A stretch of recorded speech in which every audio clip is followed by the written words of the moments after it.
નજર કરીએ ટોપ ન્યૂઝ આજના સમાચાર પર। નમસ્કાર, આપ નિહાળી રહ્યા છો CMM ભારત। વિરમગામ, માંડલ, દેત્રોજ અને નળકાંઠા મત વિસ્તારના ધારાસભ્ય હાર્દિક પટેલ દ્વારા આજે વિરમગામ તાલુકાના નળકાંઠા વિસ્તારની શાહપુર પે સેન્ટર પ્રાથમિક શાળા, રાયસિંગપુરા પ્રાથમિક શાળા, શાહપુર 2 પ્રાથમિક શાળા, કાયલા પ્રાથમિક શાળા અને વેકરિયા પ્રાથમિક શાળા તથા માધ્યમિક શાળાઓના 2143 વિદ્યાર્થીઓને 9680 ચોપડાનું વિતરણ કરવામાં આવ્યું હતું। આ પ્રસંગે અમદાવાદ જિલ્લા સ્વામી વિવેકાનંદ યુવા બોર્ડના સંયોજક રસિકભાઈ કોળી પટેલ, વિરમગામ તાલુકા સ્વામી વિવેકાનંદ યુવા બોર્ડના સંયોજક શૈલેષભાઈ કોળી પટેલ, વિરમગામ તાલુકા પંચાયત કારોબારી સમિતિના ચેરમેન કનુભાઈ કોળી પટેલ, વિરમગામ APMC ડિરેક્ટર પુલાભાઈ કોળી પટેલ, વિરમગામ તાલુકા પંચાયત પૂર્વ પ્રમુખ કમરુદ્દીનભાઈ સમા, તાલુકા બક્ષીપંચ મોરચાના પ્રમુખ સુરેશભાઈ કોળી પટેલ, તાલુકા સંગઠન મંત્રી બુદાભાઈ કોળી પટેલ, સામાજિક આગેવાન મુકેશભાઈ જાપડા, શાહપુર શક્તિ કેન્દ્ર ઇન્ચાર્જ મફાભાઈ સરોલા, શાહપુર સરપંચ અમૃતભાઈ પઢાર, કાયલા સરપંચ અશરફભાઈ, વેકરિયા સરપંચ હાજીભાઈ સમા સાથે ગામના સૌ કાર્યકરો સહિતના ભાજપના આગેવાનોએ હાજરી આપી હતી। વિરમગામની જાણીતી શૈક્ષણિક સંસ્થા ત્રિપદા પ્રાથમિક શાળા દ્વારા આંતરરાષ્ટ્રીય યોગ દિવસની ઉજવણી કરવામાં આવી હતી, જેમાં આસનો, પ્રાણાયામ, સૂર્યનમસ્કાર વગેરેમાં વિદ્યાર્થીઓએ ઉત્સાહભેર ભાગ લીધો હતો।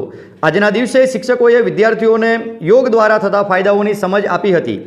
યોગ દ્વારા તન અને મનની શાંતિ જળવાય છે તેમજ નિરોગી જીવન પ્રાપ્ત થાય છે। આપણે સૌએ સાથે મળીને યોગની જીવનશૈલી અપનાવીએ અને આપણા પરિવારને સ્વસ્થ નિરોગી જીવન પ્રદાન કરીએ। યોગ ભગાડે રોગ। આંતરરાષ્ટ્રીય યોગ દિવસ પર વિરમગામ પોસ્ટ ઓફિસના કર્મચારીઓ સાથે આર્ટ ઓફ લિવિંગના કનુભાઈ સોની અને હર્ષદભાઈ માવાણીએ યોગ અંગેની માહિતી આપી હતી અને યોગ આસન કરાવ્યા હતા। વિરમગામ પોસ્ટ ઓફિસ ખાતે આંતરરાષ્ટ્રીય યોગ દિવસની ઉજવણી કરવામાં આવી હતી। સ્વયં અને સમાજ માટે યોગ શેઠ MJ હાઈસ્કૂલ ખાતે વિરમગામ તાલુકા અને નગરપાલિકા કક્ષાનો 10મો આંતરરાષ્ટ્રીય યોગ દિવસની ઉજવણી કરવામાં આવી હતી। વિરમગામ તાલુકાના અનુભવી અને સર્ટિફાઈડ કોચ ખેમાભાઈ રથવીએ આસનની સાચી સ્થિતિ શું છે, ફાયદા શું છે, કોણ આસન કરી શકે અને કોણ ન કરી શકે આ અંગેની વિગતવાર માહિતી આપી હતી। સરહદ પર યોગ મુખ્યમંત્રી ભૂપેન્દ્રભાઈ પટેલની અધ્યક્ષતામાં ભારત પાકિસ્તાન બોર્ડર નડાબેટ ખાતે સ્વયં અને સમાજ માટે યોગની થીમ પર 10મા આંતરરાષ્ટ્રીય યોગ દિવસની રાજ્ય કક્ષાની ગૌરવભેર ઉજવણી કરવામાં આવી હતી। વિધાનસભા અધ્યક્ષ શંકરભાઈ ચૌધરીની પ્રેરક ઉપસ્થિતિ રહી હતી।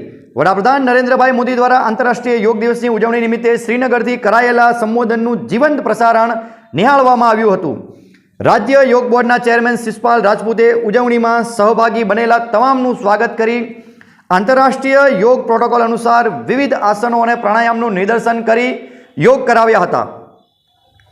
મુખ્યમંત્રી ભૂપેન્દ્રભાઈ પટેલ અને વિધાનસભાના અધ્યક્ષ શંકરભાઈ ચૌધરી આંતરરાષ્ટ્રીય યોગ દિવસની રાજ્યકક્ષાની ઉજવણી બાદ નડાબેટ બોર્ડર આઉટપોસ્ટ ખાતે સીમા સુરક્ષા પ્રહરી સંમેલનમાં સહભાગી થયા હતા। નડાબેટ ખાતે મા નડેશ્વરી માતાના દર્શન કરીને ધન્યતા અનુભવી હતી। આંતરરાષ્ટ્રીય યોગ દિવસ નિમિત્તે વડાપ્રધાન નરેન્દ્રભાઈ મોદીએ જમ્મુ કાશ્મીરના શ્રીનગર ખાતે સામૂહિક યોગાભ્યાસ કર્યો હતો। જો વાત શિક્ષણ વિભાગની કરવામાં આવે તો ગુજરાત માધ્યમિક અને ઉચ્ચતર માધ્યમિક શિક્ષણ બોર્ડ દ્વારા 24 જૂનથી 2.38 લાખ વિદ્યાર્થીઓની પૂરક પરીક્ષા લેવામાં આવશે। પૂરક પરીક્ષા માટે ધોરણ 10ના 41 કેન્દ્રો પર 383 સ્કૂલો અને ધોરણ 12ના 34 કેન્દ્રો પર 270 સ્કૂલો નક્કી કરવામાં આવી છે। 24 જૂનથી શરૂ થનારી પૂરક પરીક્ષા 4 જુલાઈના રોજ પૂર્ણ થશે।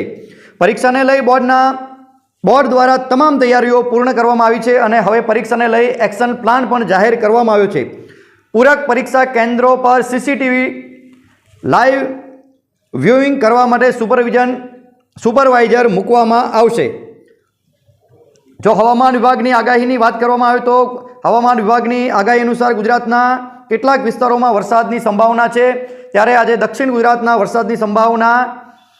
વરસાદની આગાહી કરવામાં આવી છે। વલસાડ, દમણ અને દાદરાનગર હવેલીમાં ભારે વરસાદની આગાહી કરવામાં આવી છે, જ્યારે સૌરાષ્ટ્ર અને ઉત્તર ગુજરાતમાં હળવાથી મધ્યમ વરસાદની આગાહી કરવામાં આવી છે। હવામાન વિભાગે આગામી 2 દિવસ માછીમારોને દરિયો ન ખેડવા સૂચના આપવામાં આવી છે। આગામી 2 દિવસ ગુજરાતમાં પવનની ગતિ 40થી 45 કિમી પ્રતિ કલાકની રહી શકે છે। ગુજરાતમાં ધોધમાર વરસાદ વરસે તે માટે ગુજરાતીઓને રાહ જોવી પડશે.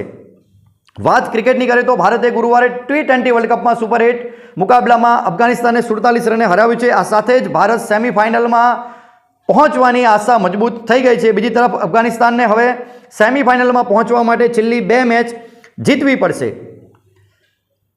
આજે 21 જૂન સપ્તાહના છેલ્લા ટ્રેડિંગ દિવસે નિફ્ટી ઘટીને 23,667ની સર્વકાલીન ઊંચી સપાટીએ પહોંચી ગયો હતો. દિવસભરના ટ્રેડિંગ બાદ તે 65 પોઈન્ટના ઘટાડા સાથે 23,501 પર બંધ રહ્યો હતો. તે જ સમયે સેન્સેક્સ પણ 269 પોઈન્ટ ઘટીને 77,209ના સ્તર પર બંધ થયો હતો. તેના 30 શેરમાંથી 20 શેરમાં ઘટાડો અને 10માં વધારો જોવા મળી રહ્યો હતો. સૌથી મોટો ઘટાડો સરકારી બેંકના શેરમાં જોવા મળ્યો હતો.